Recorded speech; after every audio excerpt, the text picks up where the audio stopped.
Hello, and welcome to the fifth audio lecture of the Sacraments and Worship course. I'd like to do an enrichment lecture that relates to the Mark Francis book we've been reading. And what I would like to do is give you an example of a parish that's experiencing significant enculturation questions that I've observed.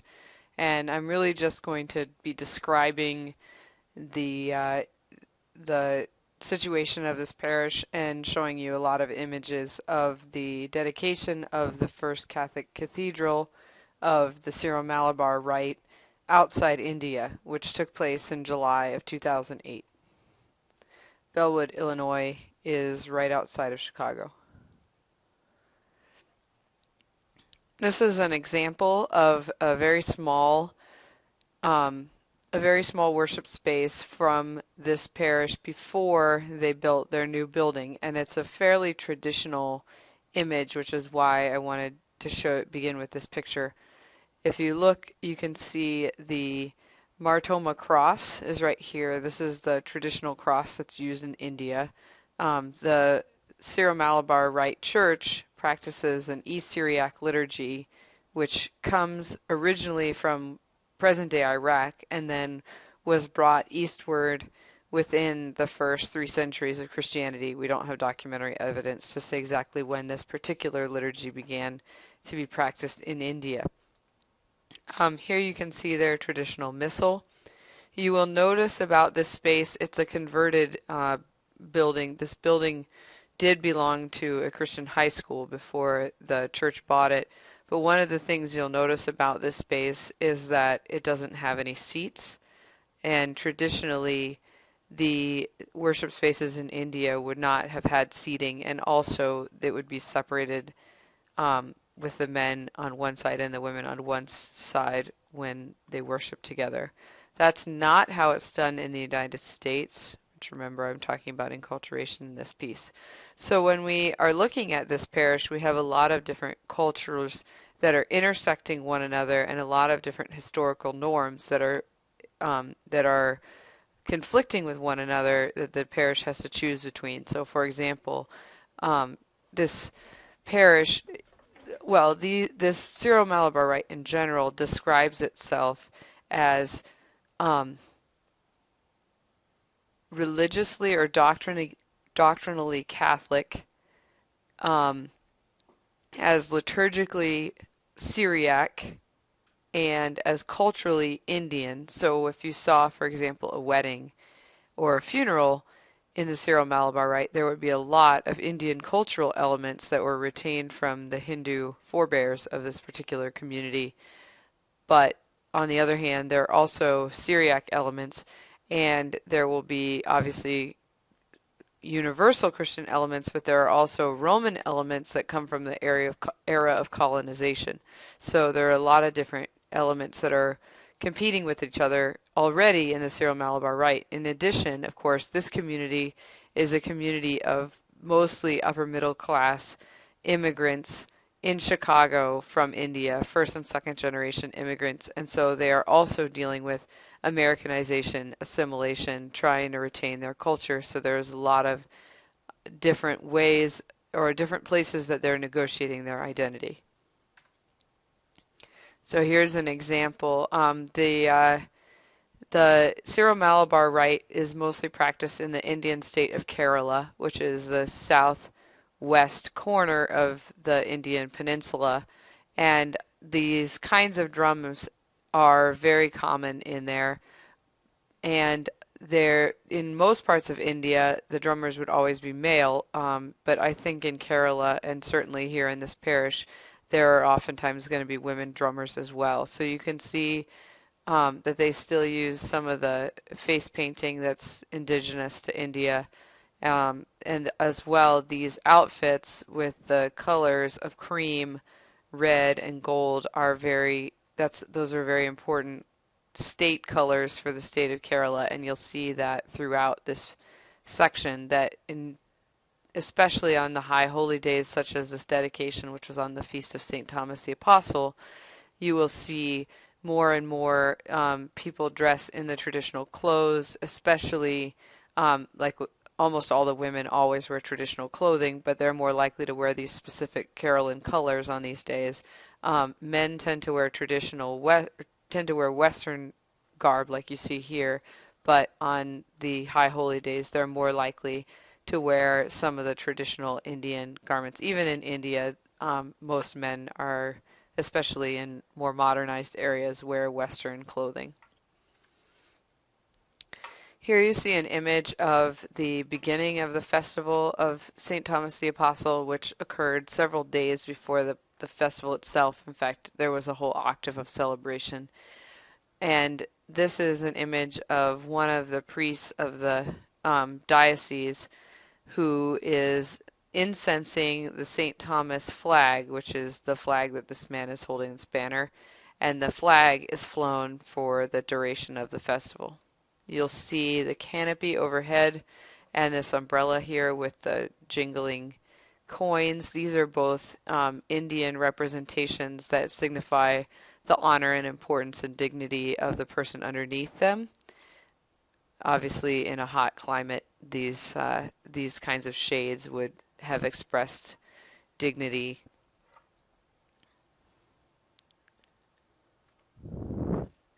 Here you can see the back of both the traditional albs of this rite and the traditional cope.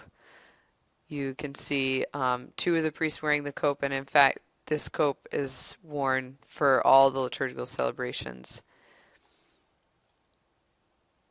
In the background of this is when they're raising the flag. This is their flagpole. In the background, you can see the new church, and then this over here is their older worship space. Here's the St. Thomas flag flying. I don't have much more to say about that picture. Here's the outside of the new church, and you can see here a lot of different cultural elements at work. In fact, there may be some people who are know more about the architecture than I do that would be able to say more about it. But certainly the facade is a very unusual style. It's very impressive and very detailed. This is a very westernized looking sculpture up here, obviously. On the other hand, the cupolas and the doors were made in India and brought all the way to the United States for this celebration. You can't really see what the people are wearing in this picture very well. We'll get to more of that. This one I found very interesting. This is the interior of the chapel, which you'll see better in a few minutes. It's an 8-sided building from inside, and it has these very interesting LED colored lights, and they actually cycle through the colors. And they did there. I happen to know from recent images, I haven't been to this parish in a while, but I happen to know that these archways are now filled with mosaics with other images on them that weren't there when I was here. Even before the building was finished, there was an air of excitement and a lot of a sense of transition. So you can see, for example, this was taken at an ordinary Sunday, and you can see people looking inside, but most people had not been inside the building before the inauguration began.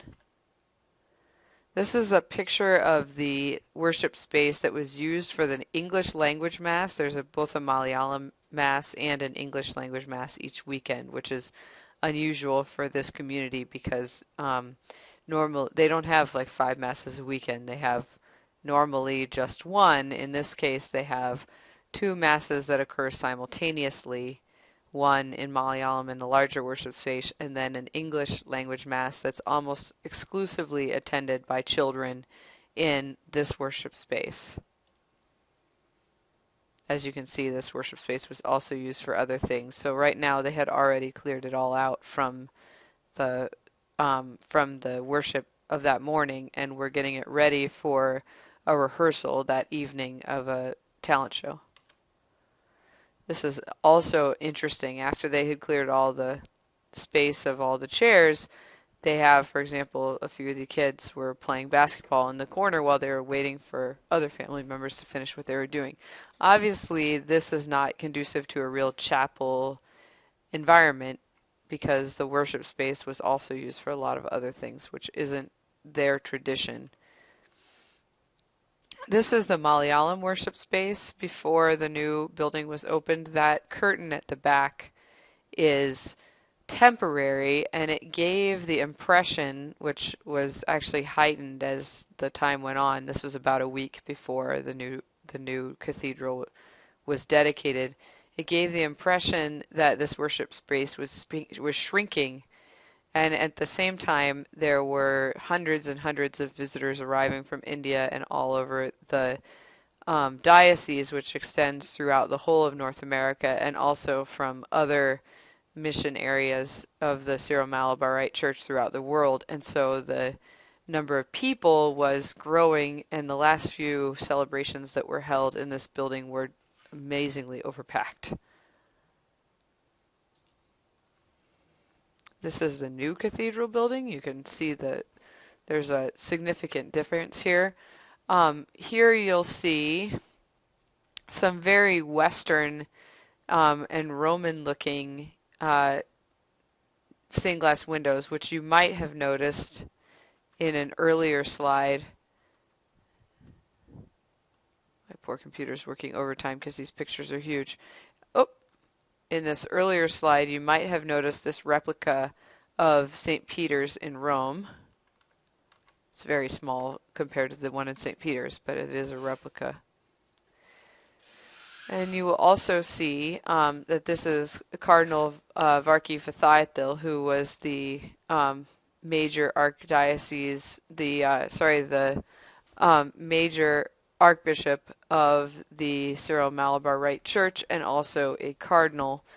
The Syro-Malabar Rite Church is an autocephalous Eastern Church, which means its head is not in obedience to the Bishop of Rome. They are in communion with Rome, but not subjected to Rome. So part of what that means is that since the late 19th century, the Syro-Malabar Rite Church has had indigenous priests of its own right, rather than, for example, having bishops that were appointed from Europe, but that had authority over the church.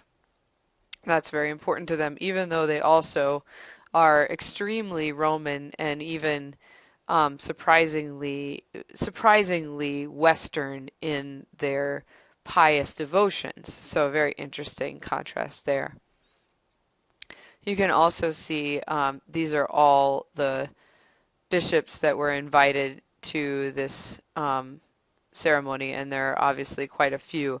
To the right of the cardinal is the bishop of the Diocese of North America, and the other bishops are bishops of the Syro-Malabar Rite throughout the world. This is actually the MC, so he's not a bishop, he's a priest. This is a bishop of the Syro-Malankara Rite, which is a West Syriac rite that splintered from the other Thomas Christians, the Syro-Malabar Rite Christians, on the impact of colonialization. So as a result of the colonialization process, what was a single church in South India called the Thomas Christians splintered into a number of different pieces. In fact, there are now hundreds of extant churches that spring from this single unified body.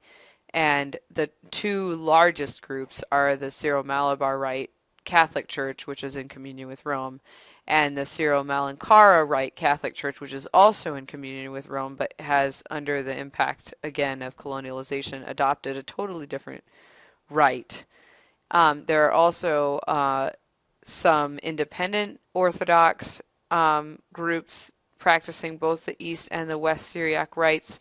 There are a number of Protestant communions, including some Anglican Rite churches. There's a East Syriac Rite church that's in communion with the Anglican Communion, and in fact there are even more complicated things that I won't get into. And finally, this last bishop on the far left is the one of the assistant bishops for the Diocese of Chicago, who came as an observer and guest. Over here you can see their music ministers, and it's quite a large crowd, of course, for such a large event. Here are the other priests who are celebrating this Mass, and they do in fact go all the way around this whole area. And then behind them in the albs with the pink, to our eyes, um, those are the altar servers. They're both older altar servers, like this man wearing a pink alb, and younger altar servers. Interesting note about these neckties, I don't know what they're called, but the ties on the albs. When I asked one of the men of the parish why some of the vestments have this pink, see that? And some of them have red. These are, basically the same. You just can't, the gilding is reflecting differently. But some of them have pink and some of them have red. And I was asking if that had some meaning, if there was some reason that some of them were different colors. And he didn't understand me. He said, "What do you mean? They're all red." So apparently this color is red. Colors, of course, are culturally defined, and although this is not red to me, it's pink, it's red to the man I was talking to. So it's quite interesting. I just wanted to point out that just like in Western rites, in Eastern rites, children get bored. This was a 3-hour dedication followed by a 1-hour Eucharist, as I recall, and all of it was on Malayalam. And from the age of this child and the fact that he was a local parishioner in the United States, he probably did not understand all of the church Malayalam, even though most of the kids are fluent in Malayalam at home. My understanding from them is, especially at younger ages, it's hard for them to follow the Mass in Malayalam. So here is the church as it's, I think this is before, but it could be after. No, this is after Mass. So this is the church after Mass on the day of the dedication. This is the basement of the church, and one of the things that was very interesting to me is the fact that in the design of the church, they realized that on certain high holy days, especially with the Indian practice of hospitality at those times, the church would be much more full than the building above would accommodate. I'm going back for a minute. So this building will accommodate a lot of people, but obviously not as many as before. So you'll notice that in the back of this building are glass walls all the way across. And behind there, although you can't really tell in this picture, is a large space that's really almost as well communicating with the interior of the church as the back pews of this main hall. In addition, they had videographers up in the balcony who were videoing the ceremony and projecting it down onto these large TVs in the basement. And so there were thousands of people sitting down here watching the dedication ceremony on the TV. And I wanted to, we are sometimes a little bit shy about video and photography in the Western Rite. We feel it's somewhat inappropriate. So I think this is very interesting. I never got the sense at this church that they felt it was inappropriate either to have the videographer, the professional, up on the second floor, or, there were a number of these people who were recording clearly for their own personal use in the future. Quite interesting. Here's an image of the middle of the sanctuary. This is the Mar Thoma cross that's specific to Thomas Christians in India.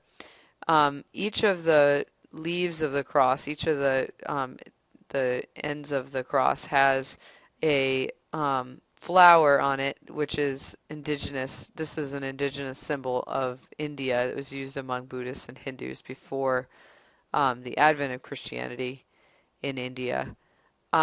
And then this, of course, is the image of the Holy Spirit descending on the cross.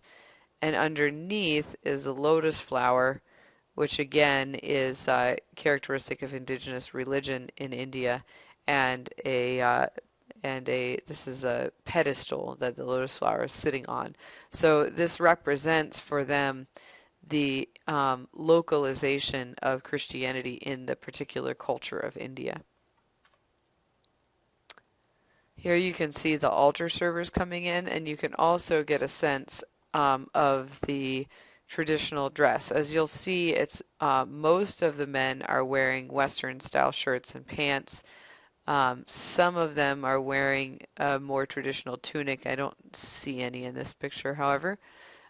Most of the women, on the other hand, are wearing saris, and most of the younger women would be wearing a salwar kameez, which is a tunic with pants underneath.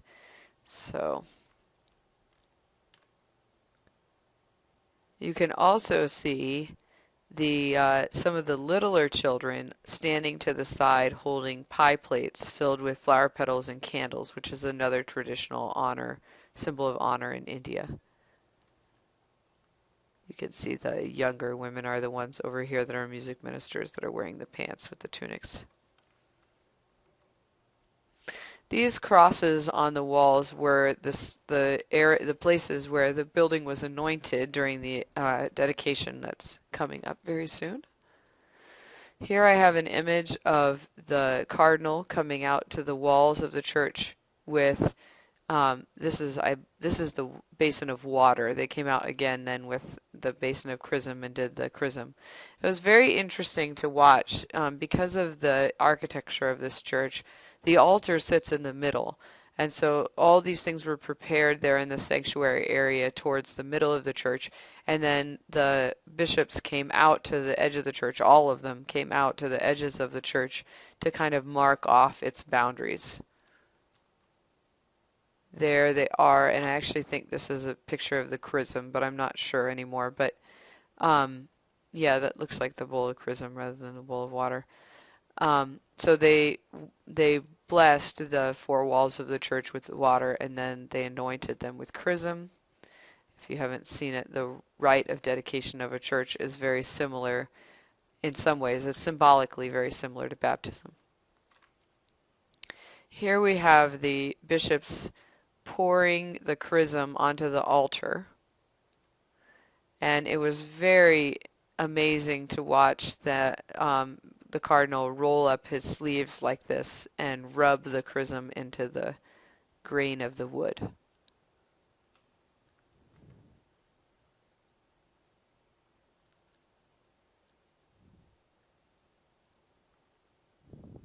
After that, the curtains were closed around the altar, and you can see these curtains are not entirely they're not entirely opaque. You can see through them a bit, and so behind them you could see altar servers coming and going to clean the altar, to wipe the excess oil off of it, and then to dress it.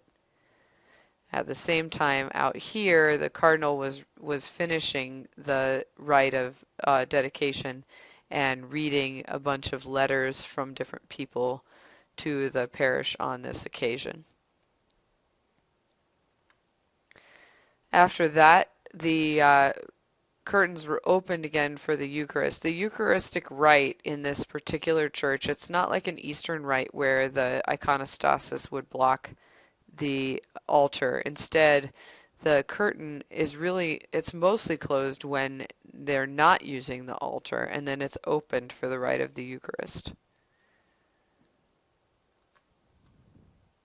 Here we have the town hall. This is the same worship space that I said they were used for the Malayalam rite earlier.